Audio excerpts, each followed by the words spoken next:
Wait till the charge pipe's on that thing. It's gonna be awesome.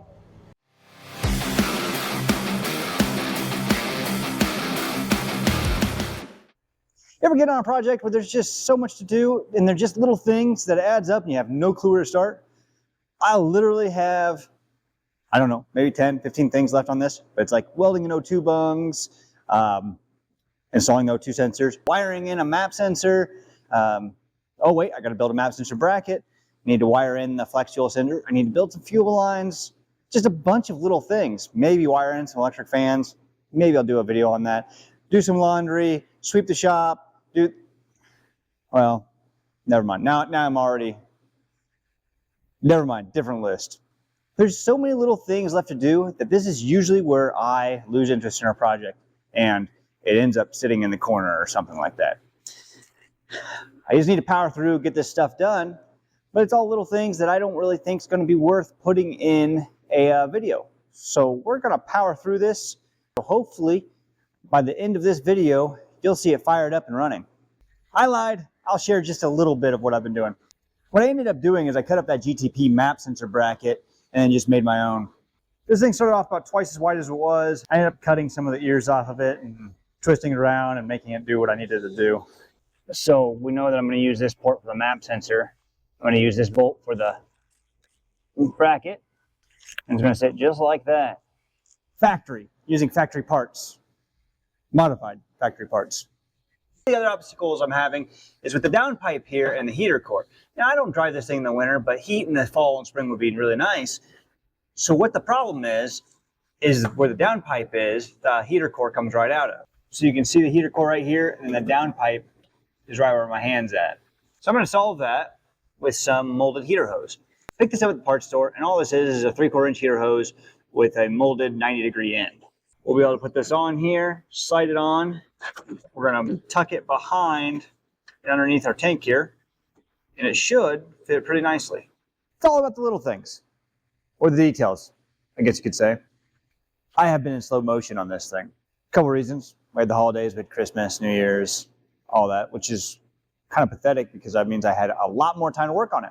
I've been very fortunate. I had a couple friends come over, Ben and Dave. They helped me knock out some things. Dave and I put the exhaust on it. And then Ben helped me tidy up some wiring and just a bunch of odds and ends. So as we're talking about the little things, it just hasn't been that exciting. I've showed you some map sensor brackets and stuff that I've made.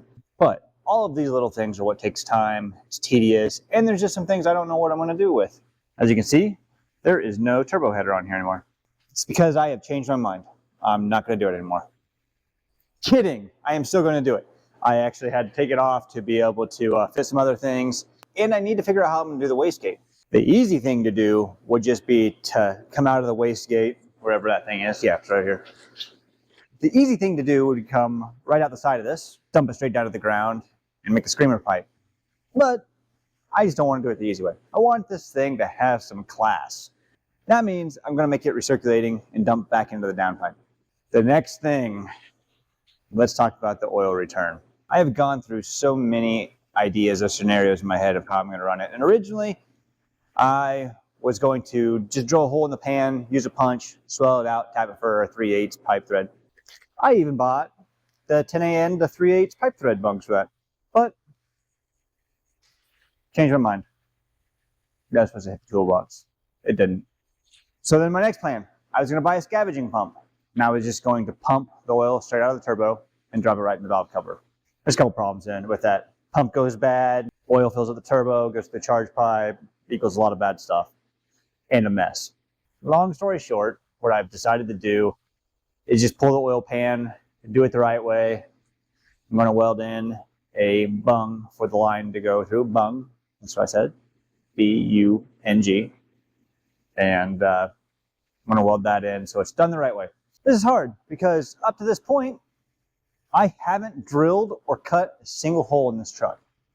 And not even for a mounting bracket. Everything has been stock. The reason why I took this oil pan off is so I can clean it. Not really. What we're going to do is we're going to weld this in. I think it's the right way to do it. Less leaks. I actually do have an oil pan leak I get to fix. Look at that. It's all gross. So we're going to do the hardest thing I've had to do on this entire project and drill something that I can't put back stock. You can always buy a new pan. That's not a big deal. It's just not Gene's pan. I got the return welded in. I also welded it on the inside there. I don't know if you're supposed to, but I did it anyways. Now I'm going to throw it in the parts washer, get it cleaned up so I can get it bolted back on. Got to make my return line now. It's not very long, but it'll do the job. Yeah, I just said that. Anyways, just like that, we got a small return line. I've already ran the feed line, or actually Benjamin did when he was here. So we're just going to put this in here.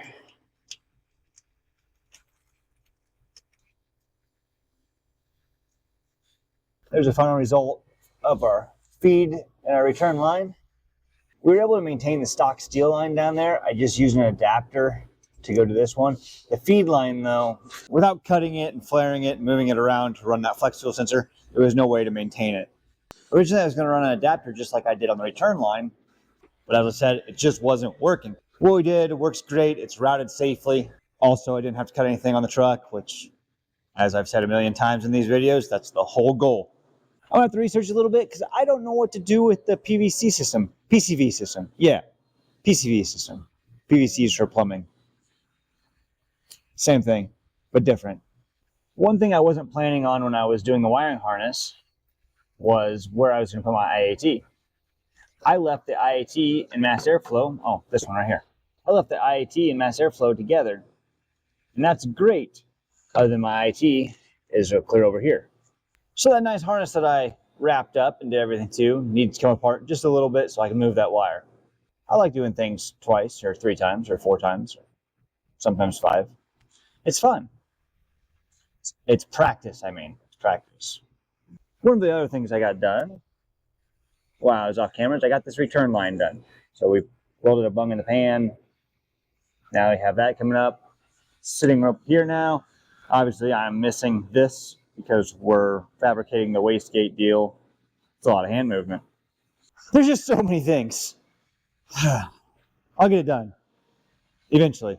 The eBay turbo kit fitment issues continue. When you watch the hot side fitment video, you could see how I had to modify the headers and then turn around and have Jerry weld everything. To complete the hot side, I needed to be able to have a wastegate. Now, I do not really want the tube coming right out of the wastegate open atmosphere vented. I didn't want to hear the noise. I wanted a recirculating wastegate. I started fabbing all this up myself, and honestly, it was just over my head. There's some things I'm good at, there's some things I need a lot of practice at. So when this project is done, I plan on spending a lot of time cutting pie cuts, butt welding, tubing with the TIG welder on the table that I bought. My skills just aren't there yet, but I'm willing to admit it. Now, I could have done it, and it would just look like garbage. Instead, Jerry made this really nice U-bend. We put a nice bellow in there for flex fitting. We had to weld a new wastegate flange on because the ones that came on the header, it didn't fit right. It would not fit this wastegate, even though it's a tile style wastegate. So there we are. We have the hot side complete. I'm going to get this off here so I can actually paint the downpipe, and hopefully we can get this on and buttoned up today. I've actually got some free time this weekend, and I have put the time in on this project. Pretty much back together. I got to bolt down that fuse box, but the spark plug wires are on. We have routed our heater hoses. You can see how I got those 90 degrees right down here, and then I added those on to here so they were out of the turbo's way. Downpipe's been fabbed and wrapped. Feed line's done. Our drain line, I don't know if we can really see that well, but right here, my drain line's going back in there. Everything is in, other than a couple things I need to tidy up to make sure they're out of the heat's way. And then the last thing I need, wait a second, maybe. The last thing I need is a thermostat that I bought a month ago, and I cannot find it anywhere. I don't really want to run the stock one in this. The stock one's like 190 or 195. I picked up a 170, I think it was. It might have been a 180, but I think it was a 170. I don't even know what I bought. It's been that long ago. But I can't find it anywhere. And that's what's holding me up to going inside and writing a startup tune, getting this going. Found that thermostat. It is 4117, which means it's a 170 degree thermostat. And now I remember why I went with that. I should mention that my wife knew where it was at because she knows where everything is at. So this is the part I always start getting a little nervous because I'm getting close to wrapping it up, but You're just hoping that everything you did works right. All the wiring's correct, no big leaks, no big exhaust leaks. So those first startups are always nerve-wracking. There's a couple things I would do different if I were to do it over again. Can't name them off the top of my head right now. I don't know, maybe not turbocharging it. Obviously, I thought this was only going to be like a week or 2 week project because the turbo kit was supposed to fit, and just wasn't expecting all the hiccups I had with the wiring harnesses not being compatible, and that's the wrong size socket. Wasn't expecting the flex fuel sensor to not fit underneath the engine bay, so extending that wire out. Just a lot of stuff that added up. Click. Don't need that. Well, I guess it's time to hook up the battery and hope that nothing catches on fire. Ooh, I am not ready. I am not ready. I got to hook up the junction box on the PCM. That's a good thing that was sitting on plastic. It's been a little while. I'm having trouble remembering exactly where that went, but I'm pretty sure it went on the side there. I hope. Luckily, I remembered that I put the hardware on the original wiring harness. I haven't buttoned down the fuse box yet, so I want to make sure everything works before everything's bolted in tight. I'd love to have the confidence to say, it's going to work. I'm really not sure. Once again, I've done a lot of repainting wiring harnesses, and I've done all that, but I have not quite gone this far as boosting something. The wiring harness I don't really feel is like that big of a deal, but I've been wrong before. Now we'll get to try the battery. I believe I have everything that's close enough that I should be able to hook up to it with the laptop and see if we can extract the tune from this computer and hopefully load my own tune. Now, I am not a tuner, nor have I ever claimed to be. I know how to do some simple things, sometimes change injector sizes, if I can find the right data. Usually, I can get through enough to get a vehicle running. Now, with this truck, there's been a lot of things that we've changed, and also I've never done a 411 swap on one of these. So to get the fuel gauge to work and all of that jumbo, I have done a lot of reading. I think that I can get it, but just to clarify, I'm not a tuner. I don't know if I want to be. Sometimes I wish I could learn enough to be able to do my own stuff, and that's the goal, but it takes a lot of time. I've watched a lot of people's stuff. Go Rope Garage is a great one. I just have not been able to catch on to it. I'm evidently a little slow. I don't know. Everyone else says go with Terminator. I don't have that type of money. Well, let's see if I can extract the tune here. We're going to save this one here. Close it.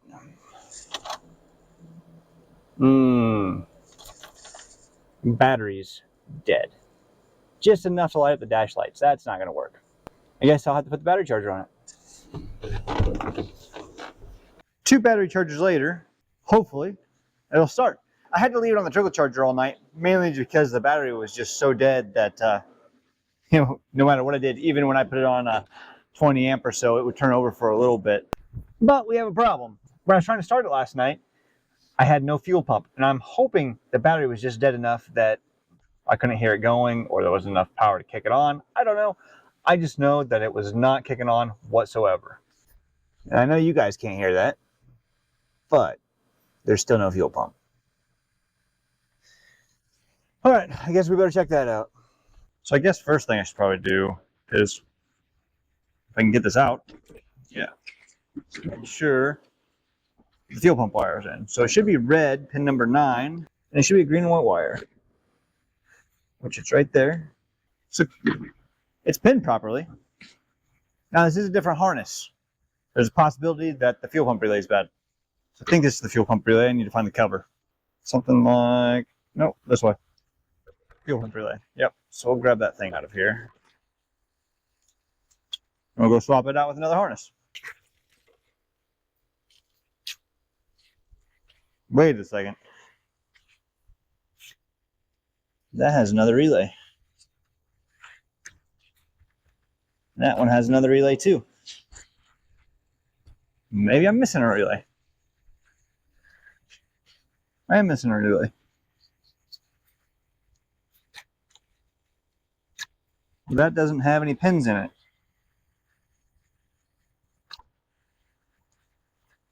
brake lamp relay.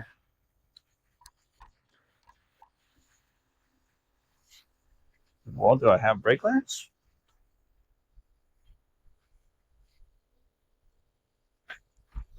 No.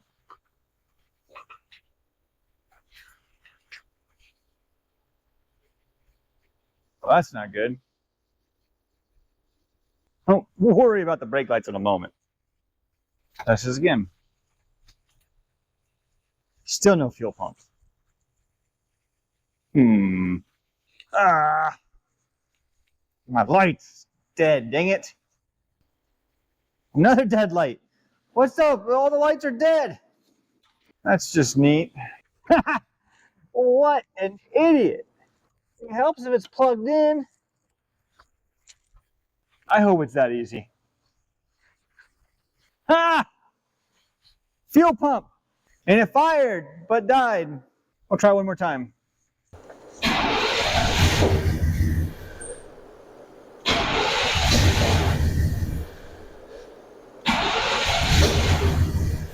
Well, it's firing, but it's dying right away. So either I have something wrong in the tune or the timing's way off. I'm not exactly sure. If you want to know how to take a perfectly good vehicle and make it not run again, I'm your guy. We didn't do anything on the inside of the motor, so it has to be timing. So it would run if I gave it some throttle, but with every single time I gave it throttle, I found it would only run on about 4 cylinders. I narrowed it down to being where it's running on 1, 7, 2, and 8. So the 4 cylinders in the middle are dead. So what I'm going to do, I'm going to pull those 4 injectors out and test them. I should have checked them as soon as I got them out from the salvage yard. That would have been the smart thing to do, especially since I have an injector tester here. But you know, I was being really optimistic that I would have it where it would be no problem. I was going to be lucky and it was going to work. I'm not that lucky, and it didn't work. I didn't completely ignore the fact that the injectors need cleaned. I did clean the outside of them in the ultrasonic. That counts for something. I was just thinking, well, maybe since it'll kind of get the tips of stuff, just the tips of stuff, whatever. They haven't even been in there that long. How are you so tight?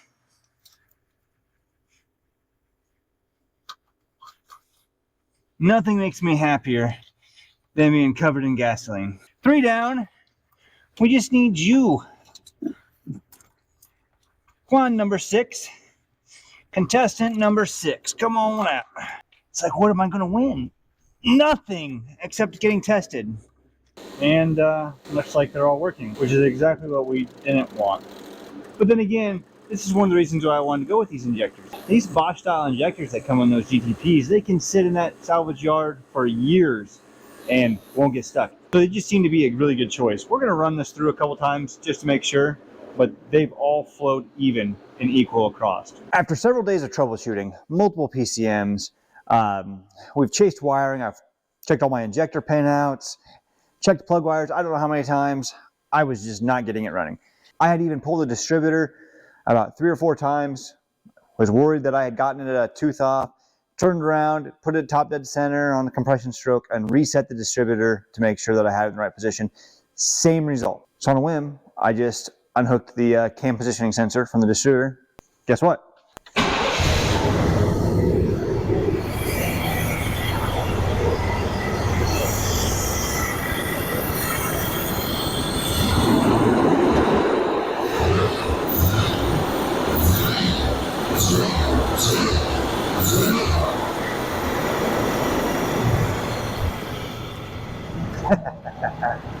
The tune still needs a little bit of work, and I've done some research on my brake stuff. And the deal with the brake relay is I pulled this harness out of a 99 Tahoe, or Blazer, no, yeah, 99 Tahoe is what it was. And I guess on the old body style trucks, that the SUV versions all ran the brake lights in the interior wiring, versus on the pickup trucks, they ran the wiring out to the fuse box and put a relay in there.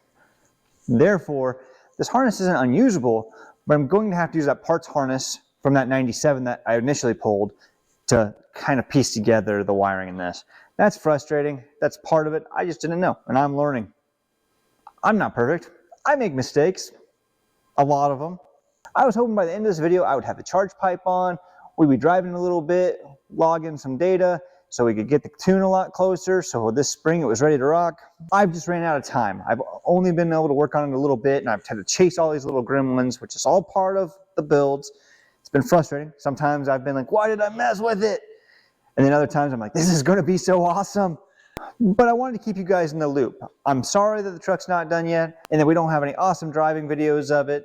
This is all I had time to get done before I wanted to post this video for an update. We're actually leaving on vacation for about a week. We will be back, and then I'll be able to hit this hard. Now that it runs, I should be able to figure out what's going on with the cam sensor, since I've ruled that that's my main issue, whether it be the wiring, whether the sensor went bad. I don't know. Maybe it's the tune file. I'm doing some really unique stuff with the tune, and I'll discuss that in another video. Doesn't really matter. I couldn't drive it this weekend anyways. We're supposed to have like 25 below wind chills, some pretty crappy weather. So going on vacation to a warmer state isn't really that bad of an idea. This thing's gonna be sitting here when I get back. And in 2 weeks, I'll have another video, hopefully of this thing cruising down the road. Thanks for watching. I'll see you guys next time.